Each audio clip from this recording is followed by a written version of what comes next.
अस्सलाम वालेकुम। उम्मीद करती हूँ कि आप सब खैर-ओ-आफियत से होंगे। मम को हैप्पी बर्थडे मामा। मेरी बेटी ने ट्वाइस से केक बनाया हुआ था और बार बार सबको हैप्पी बर्थडे बोल रही थी। बस फिर ये दोनों गई बाबा के साथ केक लेने और मैंने मौका गनीमत जानते हुए किचन का रुख कर लिया।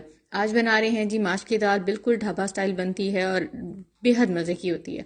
आपने करना क्या है, ऑयल लेना है, उसमें साबुत काली मिर्च डालनी है, एक हरी मिर्च डालनी है और 2-3 लौंग डालकर उसको हल्का सा फ्राई कर लेना, ब्राउन नहीं करना।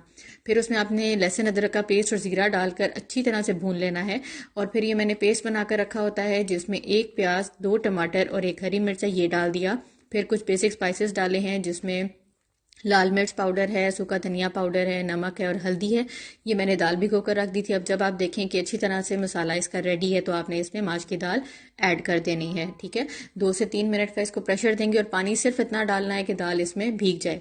ठीक, अब जब आप प्रेशर खोलेंगे तो देखें, अगर तो आपको पानी अभी भी लग रहा है तो आपने इसको दम पर रख देना है, और अगर बिल्कुल खुश्क है और दाल अभी सही तरह नहीं गली तो आपने हल्का सा पानी डालकर इसे दम पर रख देना है। ज़्यादा चम्मच नहीं चलाना क्योंकि उससे फिर इसकी लेस निकल आती है। ये देखें जी, मज़ेदार हमारी जो दाल है वो रेडी थी और फिर मैंने इसको दम पर रख कर धनिया और हरी मिर्च से गार्निश कर दिया था और बहुत मज़े की बनी थी और एक एक दाना बिल्कुल इसका अलग होता है। की दाल बनाने के बाद मैंने सोचा कि थोड़ी सी दही फुल्की बना लेती हूँ। तो ये मैंने पानी गर्म किया है एक बोल में, उसमें मैं थोड़ी सी फुल्कियाँ डाल दूंगी।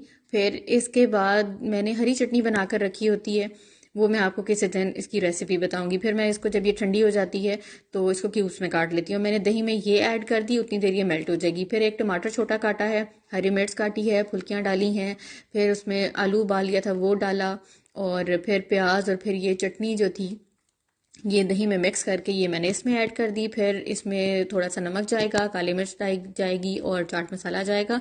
और देखें जी, बेहद मज़ेदार बन गई थी और गर्मियों में तो ये वैसे ही बहुत अच्छी लगती हैं। दाल के साथ इसका बहुत मज़ा आया था।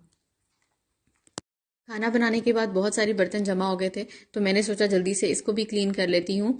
तो बस मैं बर्तन धोने लग गई। बस ये माँ बाप की तो पूरी ज़िंदगी बच्चों की ही छोटी छोटी ख्वाहिशात को पूरी करने में गुजर जाती है। और मुझे लगता है कि माँ बाप ही एक वाहिद वो होती हैं जो बच्चों के कहे बगैर उनकी ख्वाहिशों का भी ख्याल रखते हैं, उनके लिए बेहद दुआएं करते हैं और हमेशा उनकी यही कोशिश होती है कि उनके बच्चे जहाँ भी हैं वो खुश रहें और आबाद रहें, खूब कामयाबियाँ पाएँ और अल्लाह ताला उनके नसीब भी बेहद अच्छे करे। तो ये जी छोटी सी टिप है। ये जो मैं बर्तन धो लेती हूँ तो जो बर्तन धोने वाला कपड़ा होता है उसे अच्छी तरह वॉश करती हूँ, जिसमें आपने ये बार रखा होता है उसको अच्छी तरह से वॉश करती हूँ। और फिर ये टिप है कि जो जो आपने ये बार रखा होता है इसको साइड पे रखा करें। ठीक है, एक तो ये बहुत ज़्यादा मेल्ट नहीं होता, पानी ख़त्म हो जाता है, और फिर ये काफ़ी दिन चल भी जाता है। तो फिर इसके बाद मैं इस पर डिश वॉशिंग लिक्विड डाल देती हूँ, इससे अच्छी स्मेल भी आती है और साफ़ सुथरा रहता है। देखें जी, किचन हमारा बिल्कुल साफ़ हो गया था, इतने में बेटियाँ भी आ गई। तो ये लोटस केक लाई थी, केक्स एंड बेक्स का, और बेहद खुश थी। ओके जी, अल्लाह हाफिज़।